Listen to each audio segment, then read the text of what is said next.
del papel que juega la religión en el ámbito de la civilización.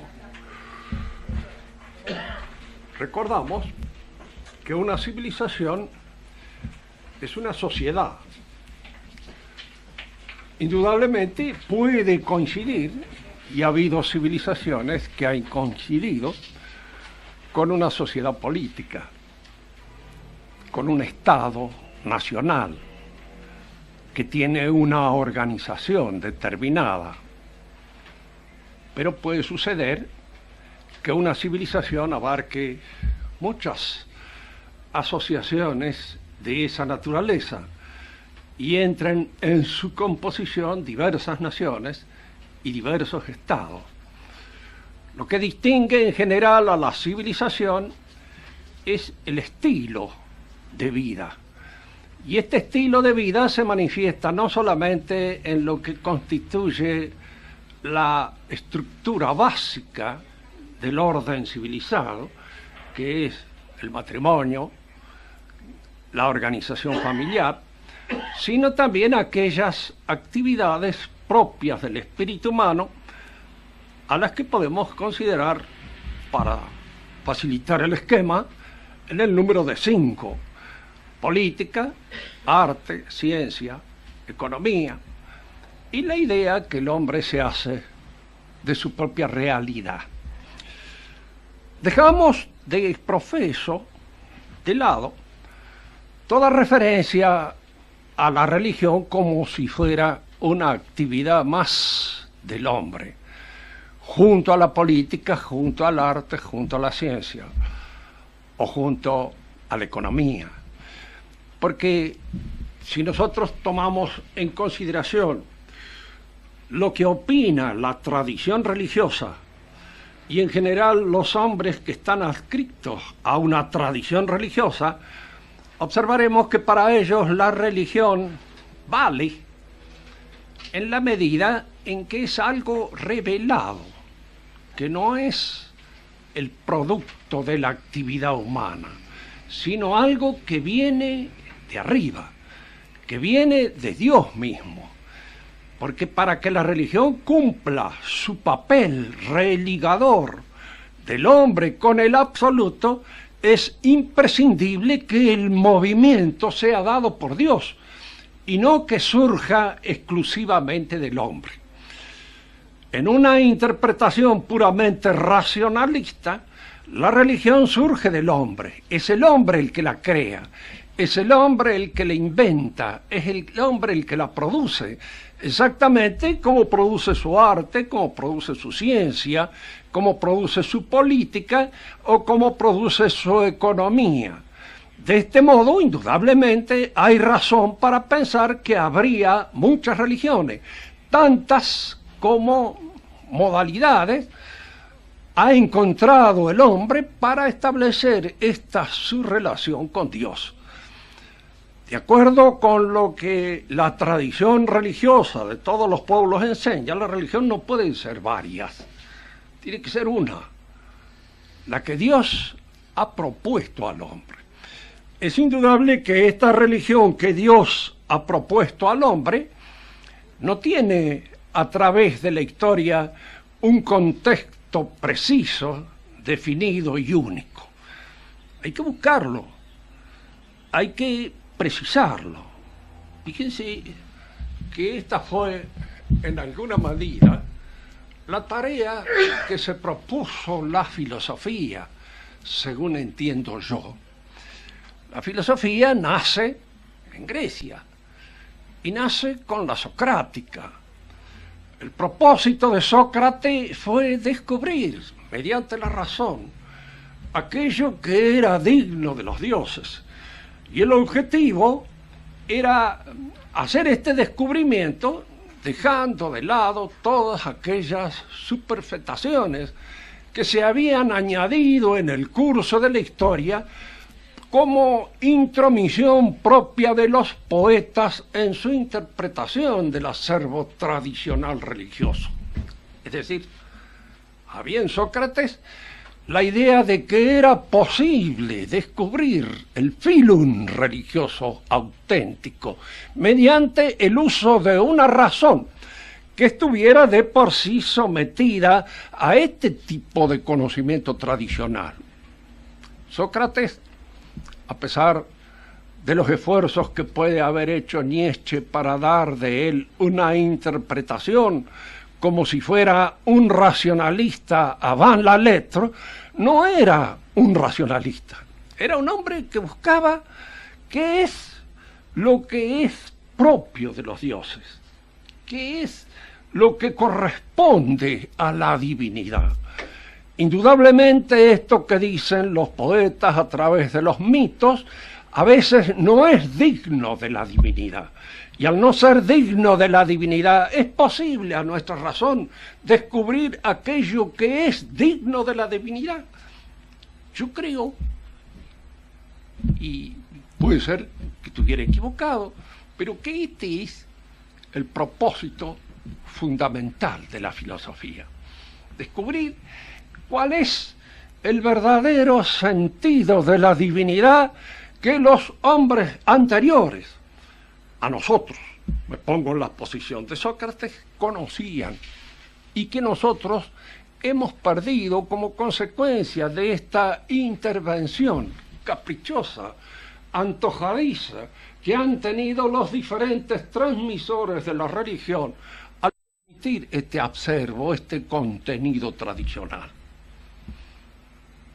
Sin descuidar la intervención del enemigo de Dios, de eso que en nuestra tradición se llama el diablo, el demonio, Satanás.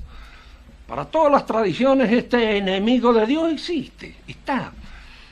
Y es, si se quiere, el autor de una tradición paralela a la tradición auténtica.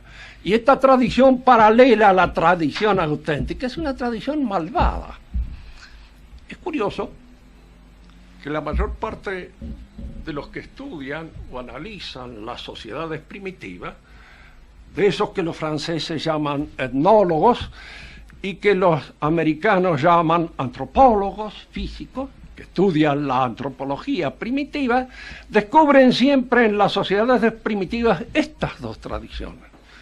Una buena, una tradición que hace a la auténtica religiosidad de los pueblos, y una mala, la que llaman mágica, por darles un nombre y sobre todo por apuntar a este hecho, que en la tradición mágica siempre se revela un cierto antroponomismo, es decir, se revela la exigencia de hacer depender del hombre todo el orden religioso, y a la vez una técnica para alcanzar la benevolencia de esos espíritus malos que manejan el mundo y que rigen el mundo.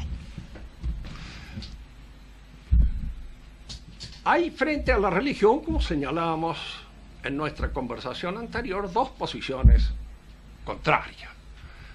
La revelacionista, que se funda en la tradición y a la cual venimos de mencionar, y la racionalista. De conformidad con estas dos maneras de interpretar la religión, aparecerán las distintas maneras de señalar cuál es el papel que esta religión cumple en el ámbito de la sociedad en la cual actúa y por ende en el ámbito de la civilización a la cual pertenece, a la cual anima. Dentro de lo que podríamos llamar el pensamiento racionalista hay diferentes posiciones, señalaremos algunas, teniendo en cuenta especialmente las que conozco mejor, y en segundo lugar también las que en alguna medida el esquema interpretativo es más fácil también a su vez de determinar. Para Augusto Comte la religión es conocimiento. Es una forma primitiva, anticuada, del conocimiento, si se quiere anacrónica. Él hace el estudio de cómo evolucionan las ciencias y en la base de todo saber científico encuentra una modalidad típicamente religiosa que él señala con el carácter de teológica. Las ciencias pasan entonces por una fase teológica, la sucede una fase filosófica o metafísica y culmina en la fase positiva, que se inicia siempre con la madurez de este hombre que va evolucionando y que va adquiriendo cada vez un mayor señorío sobre su propia realidad. La religión entonces cumple un papel que sirve durante un cierto tiempo. La humanidad lo necesita. Pertenece a la época de la infancia de la humanidad. Pertenece a la época en la cual en las actividades propias del conocimiento humano predomina la imaginación, predomina la fantasía sobre la observación, la experiencia y el experimento. Entonces, toda esa faz infantil, primitiva, pertenece al orden de la religión. Así como la filosofía o la metafísica en el pensamiento de Comte revela este momento de la adolescencia en la que el hombre se desprende de toda esta juego, este encanto, este hechizo propio de la infancia y entra en ese periodo de rebelión contra el hechizo mismo de la infancia y empieza a percibir, a buscar, no ya detrás de los fenómenos el Dios que los explica, sino las razones explicativas que detrás de esos fenómenos existen. Si nosotros tomamos otro pensador moderno, por ejemplo, Marx mismo, para Marx la religión forma parte de la ideología. Y la ideología es el aparato conceptual en el pensamiento de Marx, y que yo diré que es el pensamiento que más acierta en torno a lo que es la ideología. Para él es un aparato conceptual, en parte tomado de la ciencia, en parte tomado de la filosofía, en parte tomado de la religión misma, con la cual una clase beneficiaria de un sistema defiende sus puestas. Explica, trata de conservar y al mismo tiempo de sostener su gobierno mediante este aparato conceptual. La religión forma parte de esta ideología, en el caso, diríamos así, de las clases superiores que mantienen así al sonsaje relativamente contento, proponiéndole un reino de Dios en la cual verán satisfechas todas sus aspiraciones que en este mundo les son frustradas, les son quitadas. De manera que, según aquella definición famosa de Marx, la religión es el opio del pueblo porque es en alguna medida aquello que constituye el engaño, que favorece este estado de resignación, este estado que hace fácil la explotación del hombre por el hombre.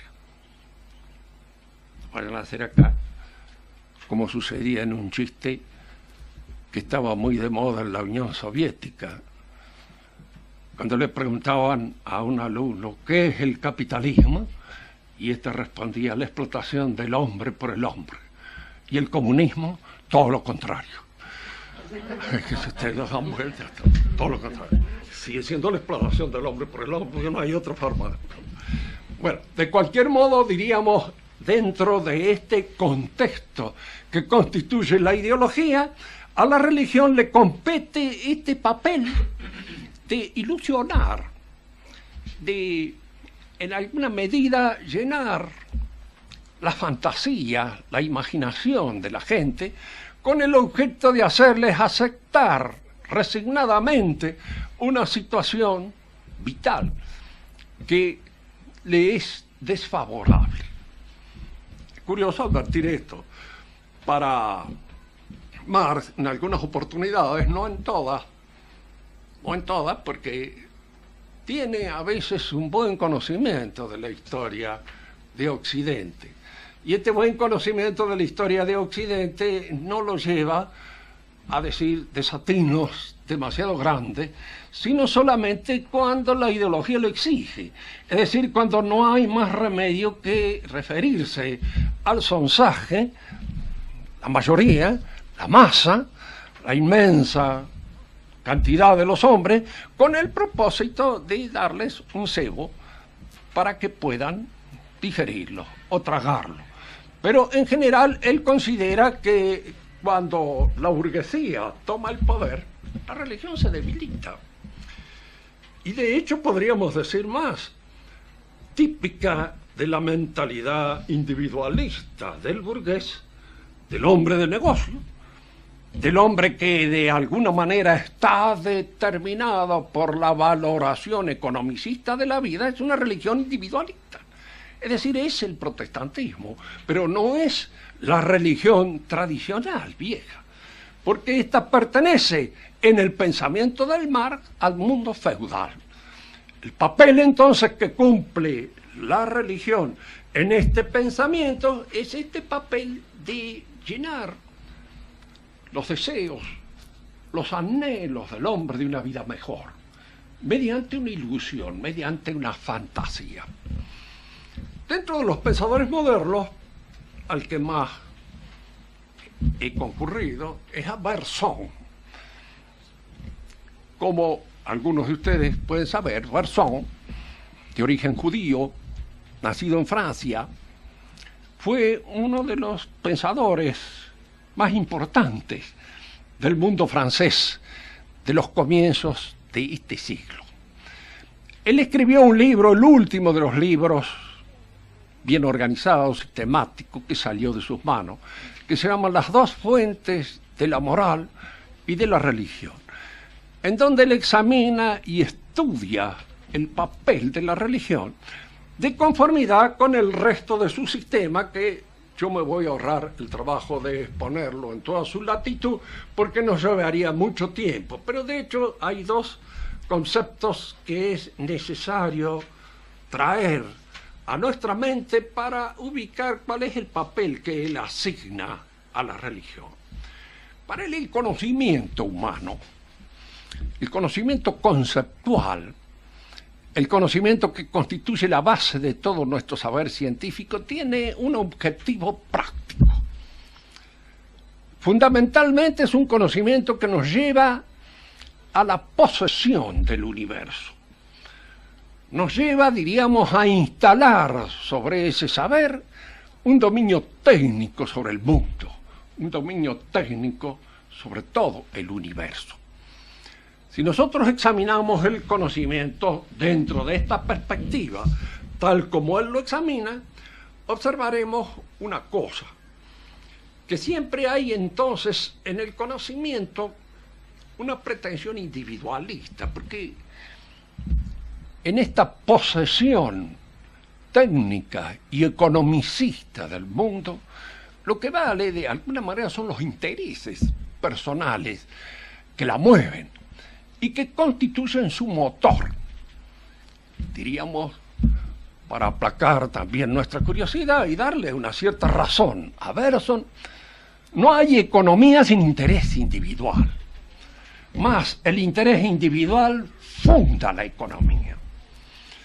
Entonces todo este dominio sobre el universo, que está fundado en el saber, en el conocimiento y en la posesión técnica del universo, tiene como motor los intereses individuales. Pero parece ser, y aquí es donde la fineza espiritual de Bergson juega un papel muy importante, parece ser que hay en el hombre, en la especie, un deseo de corregir esta ferocidad individualista que nosotros advertimos en todas sus inclinaciones de tipo económico. ¿Cómo se corrige esto?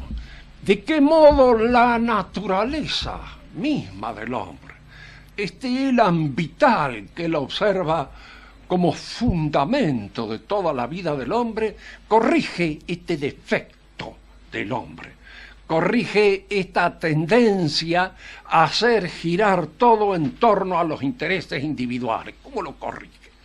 Aquí es donde aparece la religión, y aquí es donde la religión asume su carácter corrector de las tendencias individualistas, de las tendencias egoístas del hombre.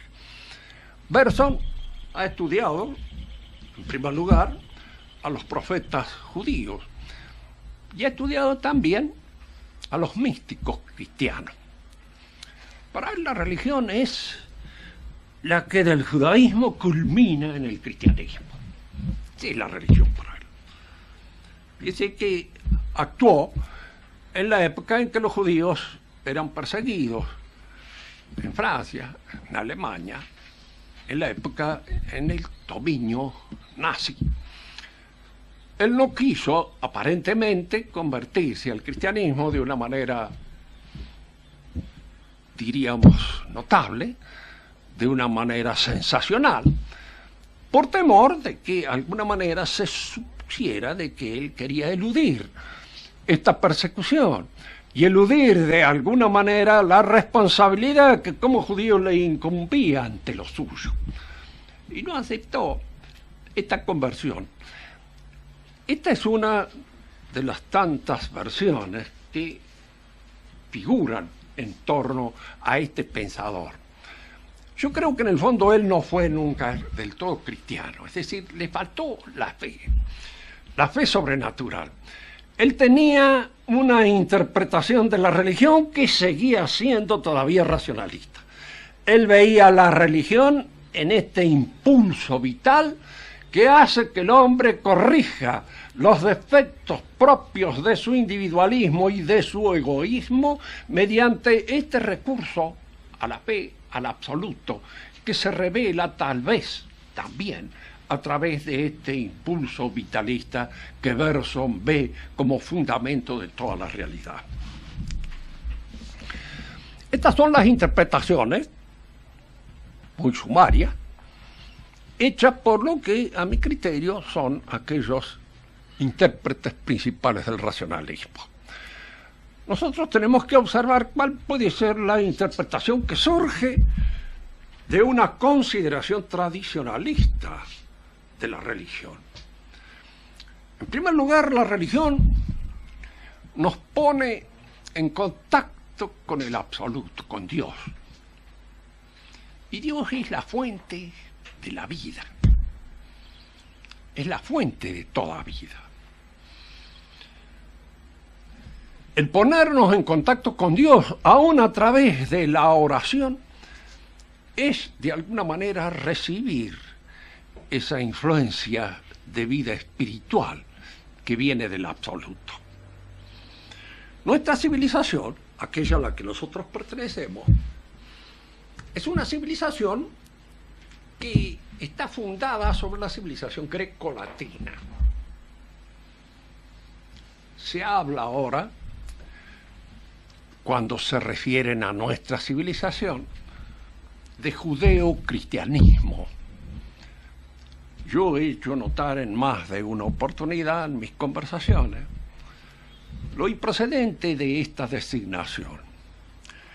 No hablo de lo indecente, pero en el fondo, si la consideramos bien, es indecente, porque en todo aquello en el cual el hombre se acerca a adular a otros con el propósito de extraer de ellos algún provecho, algún beneficio, lo que fuera, siempre es una actitud indecente.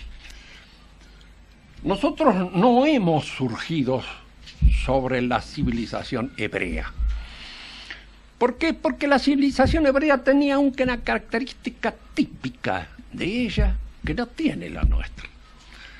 La civilización hebrea era una civilización fundamentalmente sacral. ¿Qué queremos decir con este término de sacral? Que era una civilización en que todos los criterios en arte, en ciencia, en política, en economía y en la idea que el hombre se hacía de sí mismo, estaban fundados en la religión. Eran criterios religiosos. Diríamos más. La política es entre los hebreos algo teocrático. ¿Y qué es una teocracia? La teocracia es el gobierno directo de Dios a través del profeta. Eso es una teocracia. Monsieur Pacot, un estudioso francés sobre la política de la Edad Media, habla de la teocracia medieval. Tierra, porque en el medioevo no hay teocracia.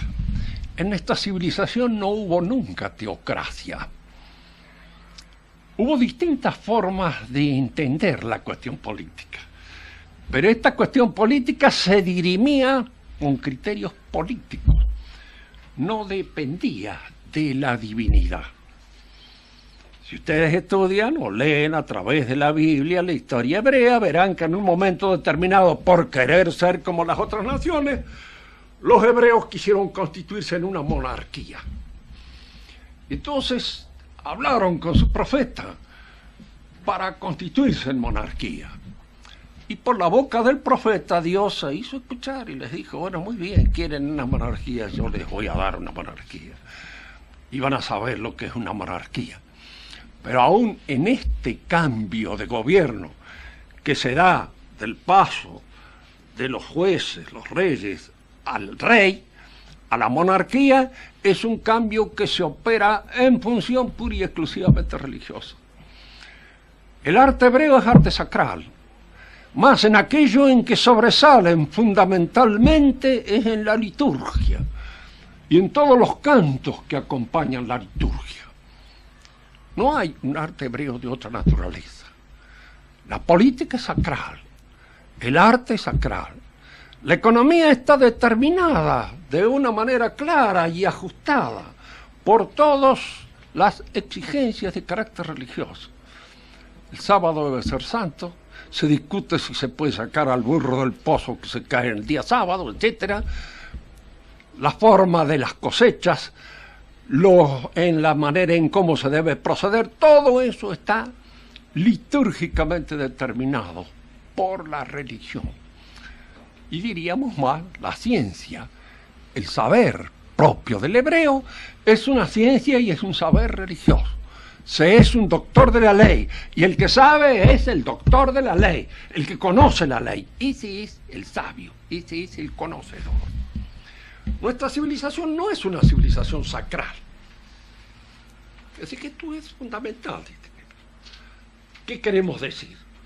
Que los distintos criterios que nosotros podemos aplicar en estas diferentes actividades propias de la civilización, en la política, en el arte, en la ciencia, en la economía, son criterios que surgen del análisis político, económico, científico, etcétera, etcétera, porque no están dados por la tradición religiosa. Ya vamos a explicar de qué manera la tradición puede cumplir aquí un papel determinado, pero no reemplaza los criterios propios de cada una de estas actividades. ¿Y de dónde hemos sacado nosotros esa libertad en el desarrollo de estas actividades científicas, económicas, políticas o artísticas de la civilización grecolatina? Porque allí esta libertad se daba. Y se daba también, diríamos, en relación con la religión propia de esa época, pero se daba de una manera completa. En la civilización cristiana hay una sola relación que es sagrada, el matrimonio. Nada más. Es un sacramento. Ese sí es sagrado. Allí hay que entrar, diríamos, con los pies que conducen dentro de una bóveda que está consagrada a Dios. Pero las demás, no. No hubo nunca una forma fija, hierática del arte. No hubo nunca una forma fija, hierática de la política. La política en un momento determinado los reyes eran consagrados. Pero fíjense bien, la consagración del rey es un sacramental, no es un sacramento.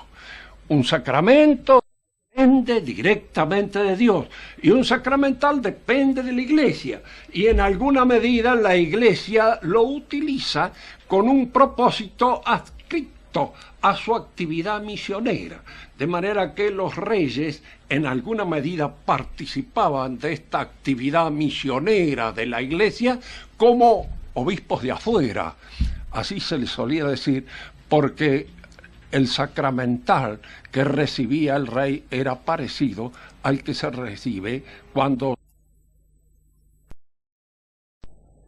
fuera la monarquía. Podía darse otra. Hubo formas de gobierno republicana, hubo formas de gobierno, diríamos así, casi democráticas en el sentido tradicional del término, no en el sentido moderno. El sentido moderno es absurdo para el sentido moderno. Cuando uno le diría a un griego de la época de la democracia que un chico a partir de los 18 años está en las mismas condiciones que Pericles o que Sócrates para determinar una determinada línea política, pensarían que éramos locos, que éramos completamente tarados y que tal cosa era imposible de darse. Aún en la época medieval, el aspecto democrático, la intervención de un pueblo, fíjense, dentro de una elección, había más elecciones que en esta época. Digo esto porque no creamos nosotros que la elección la hemos inventado nosotros, no, se votaba mucho más que en nuestro tiempo, y se votaba por cosas concretas, esto sí, por cosas que estaban relacionadas con lo que efectivamente la mayor parte de la gente sabía. La elección del maestro, la elección del alcalde, la elección de alguien que estaba relacionado con el pueblo. Y el pueblo era entendido de una manera orgánica. Es decir, el pueblo de Roncal, pongamos este pueblo porque el profesor Gambra se ocupa de él, en la monarquía representativa, cuando habla de ella, el pueblo de Roncal es toda la ciudadanía con sus jefes a la cabeza, con su representación a la cuestión. Todo eso constituye el pueblo, en el sentido cabal, como llamamos pueblo cristiano, a todo aquel que forma parte de los creyentes con los obispos a la cabeza. Entonces, todo ese orden jerárquico, ese orden de relaciones de autoridad, constituye un verdadero pueblo. Queremos decir con esto simplemente lo siguiente: no hubo una política impuesta en ninguna época de la época medieval. Y cuando se habla de teocracia medieval, simplemente porque tal vez hubo algunos estados gobernados por los sacerdotes, no debemos olvidar nosotros que este gobierno que los sacerdotes hacían en su estado no era una función eclesiástica. Dante podía mandar al diablo a todos los papas de esa época que estuvieron políticamente en contra de él. Los excomulgaron, utilizando de alguna manera este recurso espiritual de una forma arbitraria y antojadiza, simplemente porque estaba en una posición contraria desde el punto de vista político a aquel que regía la actividad política del Papa en los estados que él gobernaba, que gobernaba como príncipe temporal, no los gobernaba como si fuera el Papa, y cada acto de gobierno se convertía en un acto sacramental. No existió tal cosa. Como no hubo tampoco, diríamos, una ciencia exclusivamente teológica. Existe la teología. La teología es una ciencia, es un saber que tiene su objeto propio, que tiene su método, que tiene su modalidad, pero que es un saber que está al lado de otros saberes, cada uno de los cuales tiene también su objetivo, tiene sus propósitos, tiene sus métodos y tiene su modalidad, sin que esto intervenga el criterio teológico en la relación de un asunto pura y exclusivamente científico. Cuando a nosotros se nos achaca el caso Galileo, podríamos decir en Galileo, una culpabilidad porque él extraía de una posición científica conclusiones teológicas que chocaban con la Iglesia. Y esto indudablemente es contravenir la jurisdicción en la cual el ejercicio de la ciencia lo adscribe. Era ir más allá de lo que la ciencia le imponía, el saber científico le acreditaba.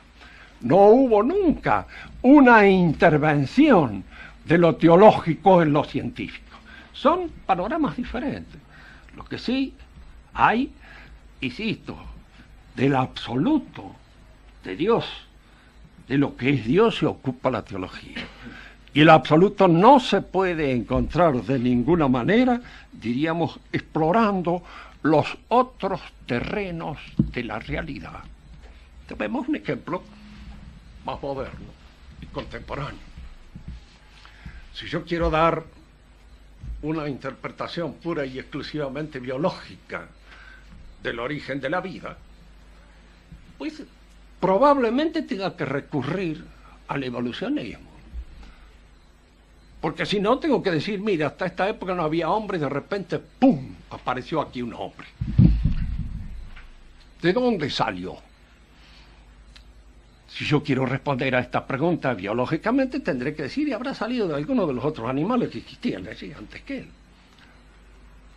¿Por qué? Porque el origen del hombre, todo lo que es origen, no tiene una explicación biológica. Tiene una explicación metafísica, tiene una explicación teológica, pero no biológica. Porque el hombre no es un ser que se explica en el ámbito de la zoología o de la biología. Es un ser que se explica en el ámbito de la teología. Pero yo no puedo de ninguna manera hacer intervenir criterios teológicos en los criterios que son pura y exclusivamente científicos del hombre. Un médico puede ser muy católico, pero cuando examina a un enfermo prescinde de sus conocimientos teológicos. Examina a ver qué es lo que tiene, cuál es la enfermedad que tiene, y de alguna manera trata de descubrirla. Ahora, posteriormente, si ve que él no puede hacer más nada, se lo entrega al cura y le dice, bueno, aquí ya terminó mi saber, terminó mi ciencia, y comienza la del teólogo. Pero él, en la medida en que puede, trata de discriminar según los criterios propios de su ciencia. Con esto queremos decir siempre esto. En el ámbito de la civilización hebrea persistía siempre un criterio religioso. En el ámbito de nuestra civilización, no. Cada una de las actividades del espíritu son libres. Fíjense que esto es importante señalarlo, porque esto constituye nuestra fortaleza y constituye también el principio de nuestros errores. El pez muere por la boca, el hombre muere por la cabeza, porque es lo más importante que tiene. Y es lo que sufre mayor deterioro cuando el hombre se deteriora. Son sus pensamientos, son sus conocimientos, son todas aquellas cosas que dependen de su inteligencia, las que se echan a perder y echan a perder toda la realidad humana. Nuestra civilización tuvo este aporte extraordinario. Nace en un ámbito de libre ejercicio de la inteligencia, en todo lo que respecta al arte, en todo lo que respecta a la ciencia, en todo lo que respecta a la política y en todo lo que respecta a la economía. No hay una economía dirigida, no hay una economía impuesta desde la religión. ¿Cuál es la mejor economía? Pues aquella aquí. Los economistas del caso dirán, al no ser yo economista, yo no podría decirlo, determinarlo. Si voy yo y pido un consejo económico, generalmente lo pido al que sabe de economía. Si pido un consejo médico, pido al que sabe de medicina. Y si pido un consejo artístico, lo pido a aquel que es un artista y que conoce indudablemente lo que es el arte. Y no trato de interpretar el arte a partir de buenos principios de carácter teológico, que en teología pueden ser muy buenas, y en arte no serlo tanto.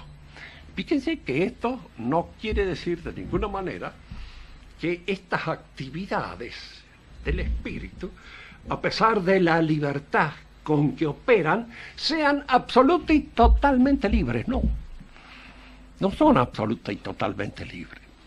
Precisamente están intrínsecamente ordenadas por la religión, que constituye con ella un sistema. Y cuando este sistema, este orden que la religión establece en las diferentes actividades del espíritu, se rompe, se hipertrofia una de estas actividades, que se desarrolla hipertróficamente en detrimento de todas las otras. Se convierte casi en una religión. Y si nosotros queremos entender el proceso de la revolución que ha sufrido nuestra civilización, tenemos que verlo desde este ángulo, desde esta modalidad. El proceso revolucionario es un cambio en la apreciación de los valores. Es una intervención hipertrófica de lo económico en todas las demás actividades de la vida humana. Lo económico entra en lo político y lo destruye. Destruye la política. Entra en lo científico y destruye el saber. El saber en el sentido sapiencial del término. ¿No? ¿A quién se le ocurriría ahora, a un hombre culto, instruido, común, surgido de una universidad, decirle, mire, sería bueno tener una universidad de teología y enseñar teología? Pensaría, pues esto no es ciencia, hombre. Si yo qué, cualquier cosa. Parte del supuesto de que las ciencias son las ciencias positivas. Y las ciencias positivas son fundamentalmente aquellas que tienen una relación con el dominio técnico que el hombre ejerce sobre la naturaleza. Esas son las ciencias positivas. Y esos son los saberes según esta discriminación que está apuntalada casi exclusivamente por una apreciación de carácter económico de la realidad. ¿Qué es el arte? El otro día leía una broma, un chiste más lindo. Un manager de estos nuevos que existen recibe un tomazo tremendo de un hombre del siglo pasado que aparece entre ellos. Y lo mira el manager y le dice, pero con ese título, Los Miserables, 3 tomos, usted está loco. Dice, ¿quién va a comprar eso? Dice, eso está muerto desde ya. Fíjese que era nada más que Los Miserables de Víctor Hugo, que tuvo su éxito durante mucho tiempo, pero que indudablemente hoy sería imposible que alguien lo rehiciera de nuevo, porque carecería de posibilidad económica de ser ubicable en el mercado. ¿Quién compra esto? ¿Quién acepta, por ejemplo, una edición de la Suma Teológica sabiendo que no se va a vender y que no va a poder cubrir los gastos que de alguna manera produce su edición? El arte está infectado por el economismo.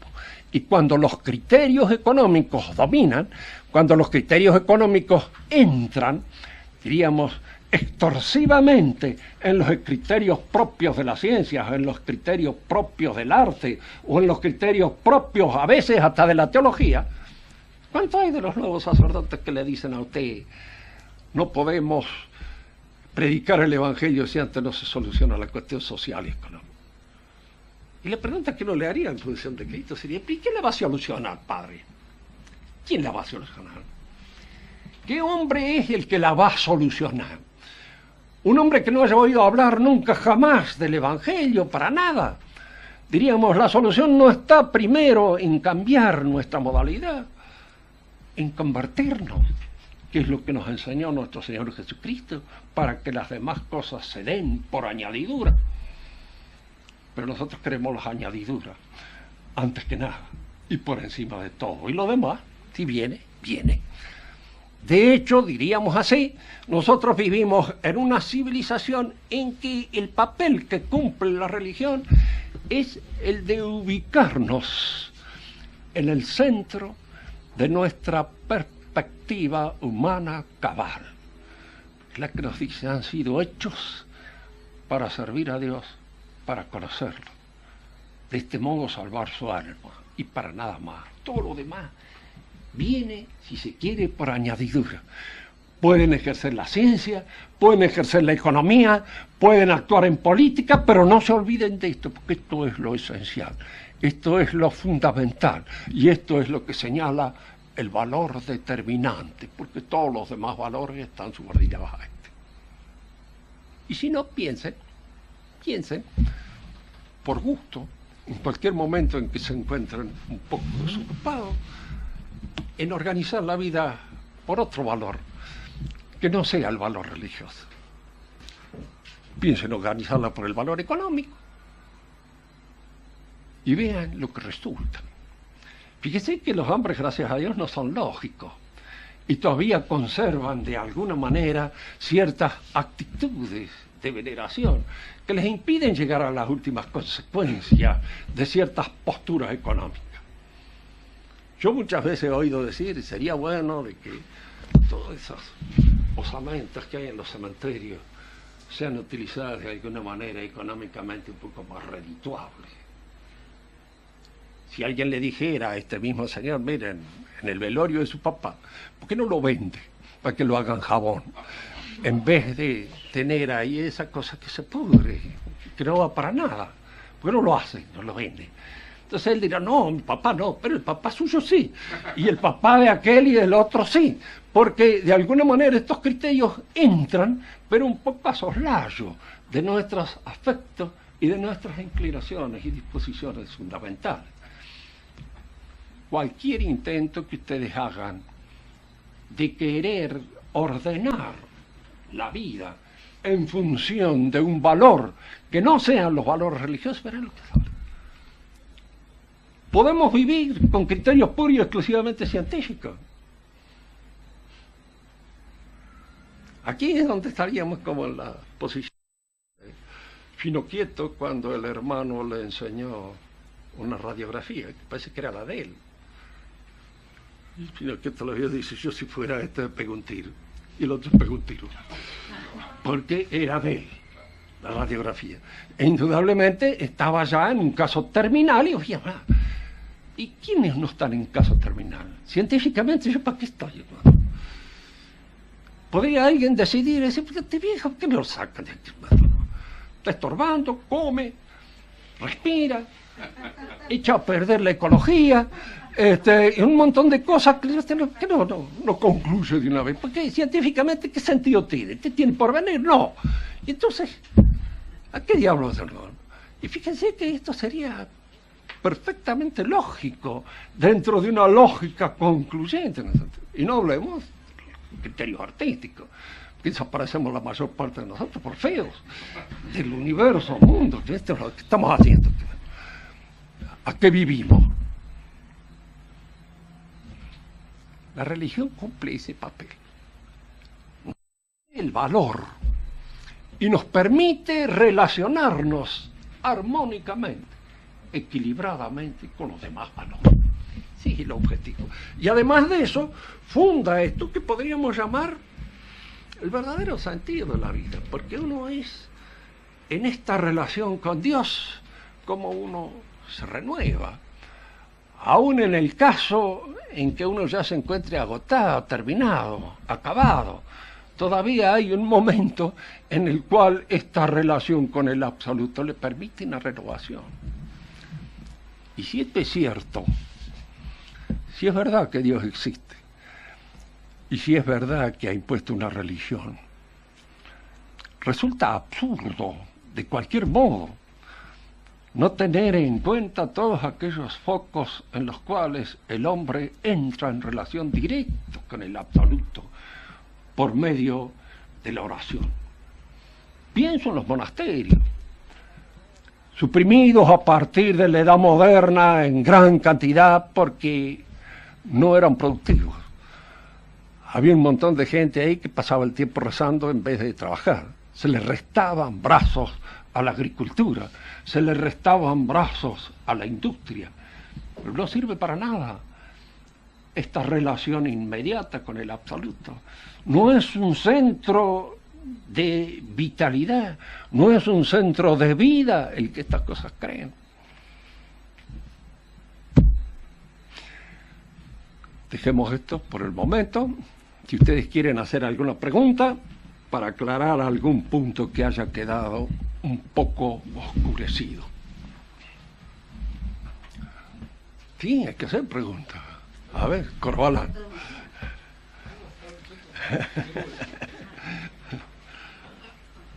No, es que influye el propio signo que usted nos hacía. ¿Cómo? El propio signo que usted nos hacía del dinero. Ajá, sí. Claro, claro. Y bueno, ahí es donde, más que nada, siempre la religión nos enseña que es un medio. Es bueno así. Bueno.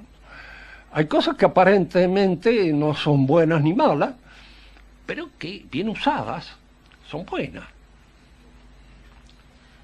El dinero es bueno. Es decir, condenar a alguien porque tiene dinero es absurdo. Hay mucha gente que han sido ricos y se han salvado, incluso reyes y emperadores. Y habrá muchos pobres que tienen tal ganas de tener dinero que creo yo que al fin de cuentas resultan más ricos de espíritu que los ricos. Porque lo del dinero es embromado en la medida en que ocupa un lugar excesivo en la mente, en el espíritu. Y en esa medida es malo. En la medida en que ocupa demasiado lugar y que ocupa el lugar de otras cosas que son más importantes. Ahí sí. Pero no, porque sí mismo, ¿no? En el ordenamiento de la vida social hay cosas que los escolásticos llaman mere utilia. No son buenas, pero son útiles, es necesario. En la vida social incluso a veces hay males que hay que aguantar y que son convenientes. Entran en la composición de la vida social. Yo me acuerdo que una vez decía esto algunos alumnos que están en esa edad en que son muy idealistas, se enojan porque les parece que, qué sé yo, que uno afecta a la vida social. Le digo, el hombre que no tiene más remedio que limpiar las cloacas, pero no creo que ha sido el resultado de una ambición, de un deseo, pero sí es el resultado de una frustración y que al último ha ido a terminar el hecho, porque no hay más remedio. Cuando nosotros condenamos a muerte a otro, pues necesitamos un verdugo. ¿Y dónde lo vamos a elegir? En los niños de María. Digo esto porque en alguna oportunidad me tocó actuar de policía y vi darle la mazorra a un tipo que, claro, no me gustó nada. Me no gustó, me molestó. Y le pregunté al comisario, dígame, ¿no hay otra manera de sacarle a este individuo los datos? Y si vos descubrís otra, me avisás, le dice, porque a mí esta no me agrada. Dice, pero no hay más remedio.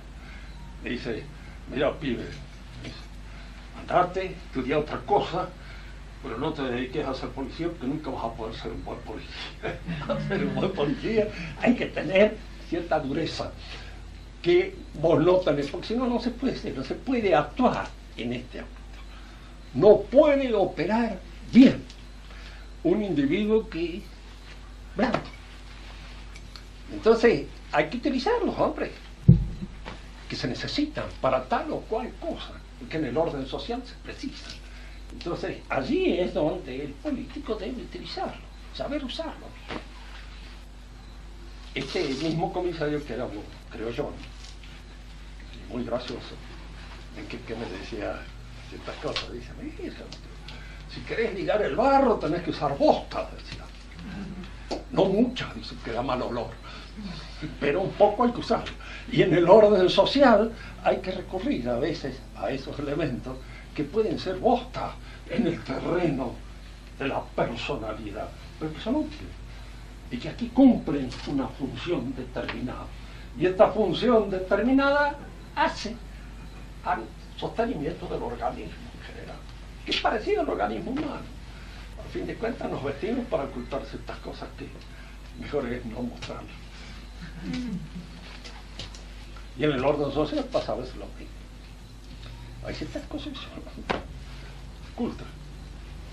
Como decía, hay un dicho hebreo antiguo, viejo, de los atribuyen a Cristo, que una vez lo consultaba a un rabino porque el dinero de las prostitutas del templo había sido usado para hacer y mejorar el servicio de letrinas del templo. Entonces dice que Cristo le había dicho, muy bien, dice, que el dinero de la indignidad vaya a terminar en esa faena, muy bien. Pero son las dos cosas que forman parte del orden de la